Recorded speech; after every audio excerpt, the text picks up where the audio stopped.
تم کس لیے مداخلت کر رہے ہو؟ اس پر کندکتو کہتا ہے کہ خاموش ہو جاؤ سلجان۔ کندکتو یہ بات سن کر سلجان سے کہتی ہے کہ آپ تیمور کی بجائے مجھے کیوں خاموش کرا رہے ہیں؟ اس پر کندکتو سلجان کی طرف دیکھتا ہے اور غصے سے کہتا ہے کہ خاموش خاتون۔ اس کے بعد تیمور کہتا ہے کہ ارطغرل کو اپنی حد میں رہنا ہوگا، نہیں تو میں خود اس کو اس کی اپنی حد یاد کراؤں گا۔ تیمور کی یہ بات سن کر حائمہ خاتون کو بہت غصہ آتا ہے اور پھر تیمور وہاں سے نکل جاتا ہے اور روشنی خاتون اس کے پیچھے جاتی ہے اور اس سے کہتی ہے کہ ارطغرل بہت ضدی ہے، اس کو اس کی حد میں رکھنے کے لیے آپ جو اقدام اٹھائیں گے میں آپ کے ساتھ ہوں گی۔ دوستو اس کے بعد آپ دیکھیں گے کہ نویان اپنے نائب تنگوت کے ساتھ اپنے پڑاؤ میں چکر لگا رہا ہے اور تنگوت اسے کہتا ہے کہ آپ نے کندکتو کے ساتھ سودے بازی کرنے والے تاجر کے بارے میں کیا سوچا ہے؟ اس پر نویان تنگوت سے کہتا ہے کہ تو درگا اور کئی قبیلے کو کس چیز نے اکٹھا کیا ہے؟ اس پر تنگوت کہتا ہے کہ ہمارے خوف نے، اور پھر نویان اس سے پوچھتا ہے کہ اگر وہ لوگ اپنی چیزیں اور جانور نہ بیچ سکیں تو کیا ہوگا؟ اس پر تنگوت کہتا ہے کہ پھر وہ ایک دوسرے کو کھائیں گے۔ اس پر نویان اس سے کہتا ہے کہ وہ تاجر مرنا پڑے گا اور اس کی جگہ میرا افسرسیاب جائے گا، میں ان دونوں قبیلوں کا مال چھین لوں گا۔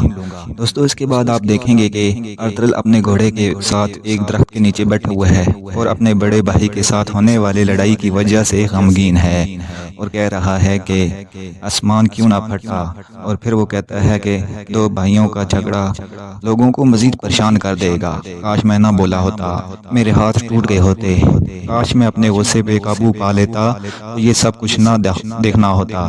تو اس کے بعد آپ دیکھیں گے کہ ارطغرل غنی کی غار میں جاتا ہے اور غنی کندکتو کے ساتھ ہونے والی لڑائی کی وجہ سے ارطغرل کو جو زخم لگے ہوتے ہیں ان پر مرہم لگاتا ہے اور ارطغرل غنی سے پوچھتا ہے کیا تم نے نویان کے ٹھکانے کا پتہ لگایا ہے؟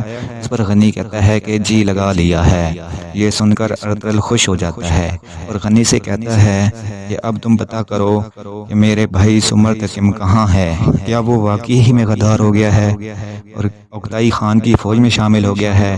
اسی دوران دوہان اور ترگت آتے ہیں اور ارطغرل ان سے کہتا ہے کہ آج کے بعد کافر منگول سکون سے نہیں رہیں گے۔ یہ سن کر ترگت اور دوہان خوش ہو جاتے ہیں۔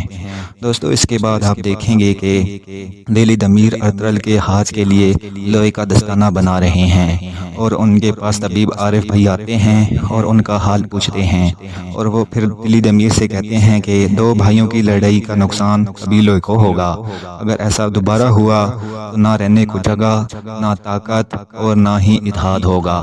دوستو اس کے بعد آپ دیکھیں گے کہ حائمہ خاتون سردار خوشنود کے خیمے میں ہے اور سردار خوشنود ان سے کہتا ہے کہ ہمارے وہم و گمان میں بھی نہیں تھا کہ بات یہاں تک پہنچ سکتی ہے۔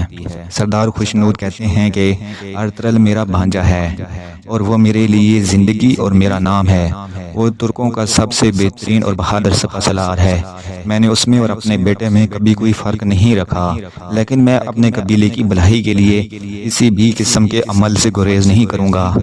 اس کے بعد سردار خوشنود کہتے ہیں کہ اگر یہی حالات رہے تو ہمیں ارطغرل اور اس کے سپاہیوں سمیت قبیلہ بدر کرنا ہوگا۔ سردار خوشنود کی یہ بات سن کر حائمہ خاتون غصے ہو جاتی ہیں اور کہتی ہیں کہ اگر دونوں قبیلوں کے اتحاد کے لیے یہ بھی ضروری ہوا تو میں خود یہ کروں گی، مگر یہ فیصلہ کرنے والی صرف میں ہوں، تم نہیں۔ پھر حائمہ خاتون غصے سے وہاں سے چلی جاتی ہیں۔ دوستو اس کے بعد آپ دیکھیں گے کہ نویان اپنے پڑاؤ میں بیٹھا ہوا ہے۔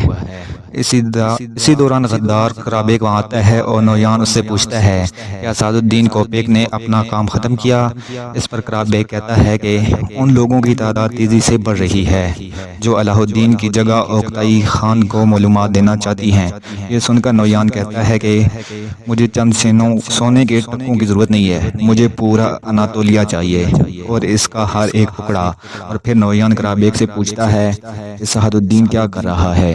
اس پر قرابیک کہتا ہے کہ سعد الدین نے پیغام بھیجا ہے کہ وہ آپ کے حکم کے مطابق ہر کام کرے گا اور سردار علاء الدین کی فوج اور اوکتائی خان کی فوج تمہاری مرضی کے مطابق یہاں ٹکرائیں گے اور یہاں پر ایک بہت بڑی جنگ ہوگی اور اس میں تم فاتح ہوگے۔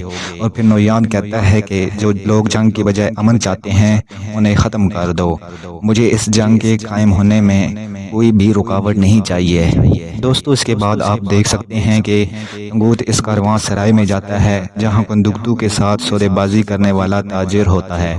جب تنگوت وہاں جاتا ہے تو وہ تاجر اپنے 2 آدمیوں کے ساتھ بیٹھا کھانا کھا رہا ہوتا ہے۔ تنگوت بھی وہاں جا کر بیٹھ جاتا ہے اور جو ہی تاجر وہاں سے اٹھتا ہے تنگوت اسے قتل کر دیتا ہے اور پھر اس کے ساتھیوں کو بھی قتل کر دیتا ہے اور ان کی چیزوں کو اٹھا کر وہاں سے بھاگ جاتا ہے۔ دوستو اس کے بعد آپ دیکھ سکتے ہیں کہ حمزہ منہ چھپا کر ایک خیمے میں داخل ہوتا ہے جو حمزہ کے چھوٹے بھائی کا ہوتا ہے۔ وہ حمزہ کو دیکھ کر گلے ملتا ہے اور پھر وہ حمزہ سے کہتا ہے کہ بھائی آپ کی غیر موجودگی میں یہاں بہت نقصان ہوا ہے۔ اس پر حمزہ اسے کہتا ہے کہ جانتا ہوں میں سب، اور پھر حمزہ کا بھائی اسے بتاتا ہے کہ آقا ارطغرل کی ذمہ داری اور سپہ سالاری ان سے لے لی گئی ہے۔ اس پر حمزہ اپنے بھائی سے کہتا ہے کہ اس سے کیا فرق پڑتا ہے۔ یہ سن کر حمزہ کا بھائی حیران ہو جاتا ہے اور کہتا ہے کہ آپ کیا کہہ رہے ہیں بھائی۔ اس پر حمزہ کہتا ہے کہ سلیمان شاہ کے مرنے کے بعد یہ قبیلہ ناکارہ ہو گیا ہے۔ ارطغرل نے ہمیں اس جنگ میں ڈالا ہے، اس کی وجہ سے ہمارے بہت سے لوگ شہید ہو گئے ہیں، مگر اب وہ کچھ بھی نہیں رہا۔ حمزہ کہتا ہے کہ اب ارطغرل معذور ہے۔ یہ سن کر حمزہ کا بھائی کہتا ہے کہ تم یہ بات اس لیے کر رہے ہو کہ کندکتو نے تمہارے ساتھ اچھا سلوک نہیں کیا، مگر میں جانتا ہوں کہ آپ دل کے برے نہیں ہیں۔ اس پر حمزہ کہتا ہے کہ کندکتو نے مجھے دھوکہ دیا ہے، مگر اس کا یہ دھوکہ مجھے، تمہیں اور قبیلے کو فائدہ دے گا۔ اس پر حمزہ کا بھائی کہتا ہے کہ مجھ سے کیا چاہتے ہو بھائی۔ اس پر حمزہ کہتا ہے کہ میں تم سے یہی بات کرنے آیا تھا کہ اب قبیلے کو بچانے کا ایک ہی راستہ ہے۔ اس پر حمزہ کا بھائی کہتا ہے کہ کون سا راستہ ہے۔ یہ سن کر حمزہ کہتا ہے کہ نویان نے ہمیں ایک راستہ دیا ہے۔ یہ سن کر حمزہ کا بھائی خنجر نکالنے کی کوشش کرتا ہے، مگر حمزہ اس کا ہاتھ پکڑ لیتا ہے۔ دوستو اسی دوران آپ دیکھیں گے کہ ارطغرل اپنے سپاہیوں دوحان اور ترگت کے ساتھ غنی کی غار میں بیٹھے ہیں اور دوحان کہتا ہے کہ بھائی اگر ہم نے عبدالرحمن کو جیل والے خیمے سے بھگا کر نویان کے پاس جاسوس بنا کر بھیج دیا تو پھر عبدالرحمن پکڑا گیا تو کیا ہوگا۔ اس پر ارطغرل کہتا ہے کہ ہمیں نویان کو شکست دینے کے لیے کسی بھی حد تک جانا پڑے گا تو ہم جائیں گے۔ دوستو اسی دوران غنی وہاں سے چلا جاتا ہے اور دوحان ارطغرل سے کہتا ہے کہ بھائی میں غنی کے سامنے آپ سے بات نہیں کر سکا، کندکتو بھائی کے ساتھ آپ کا جو جھگڑا ہوا ہے اس بارے میں بات کرنی تھی۔ اس پر ارطغرل کہتا ہے کہ قبیلے کے حالات کیسے ہیں۔ اس پر ترگت کہتا ہے کہ بھائی ہر کسی کو آپ کے اور کندکتو کے بھائی کے جھگڑے کے بارے میں پتہ ہے، سارے لوگ پریشان ہیں۔ یہ سن کر ارطغرل دکھی ہو جاتا ہے اور کہتا ہے کہ پہلے جیسا اب کچھ نہیں رہا۔ اور پھر ترگت کہتا ہے کہ تیمور اپنے دشمنوں کو نہیں پہچان رہا، وہ ہمیں سب کے سامنے دھمکیاں دیتا ہے۔ اس پر ارطغرل کہتا ہے کہ ہمیں پہلے منگولوں کو روکنا ہوگا، مگر میرے صبر کی بھی ایک حد ہے۔ اس پر دوحان ارطغرل سے کہتا ہے کہ اب ہم کیا کریں گے بھائی۔ جس پر ارطغرل کہتا ہے کہ کل ہم قبیلے جائیں گے اور عبدالرحمن کو وہاں سے آزاد کریں گے اور بھگا دیں گے اور پھر ہم بھی قبیلے سے نکل آئیں گے۔ تو دوستو بس آج تک کے لیے اتنا ہی۔ مزید ہماری ویڈیو دیکھنے کے لیے ہمارے چینل کو سبسکرائب کریں اور بیل آئیکن ضرور پریس کریں۔ اگلی قسط کے لیے اللہ حافظ۔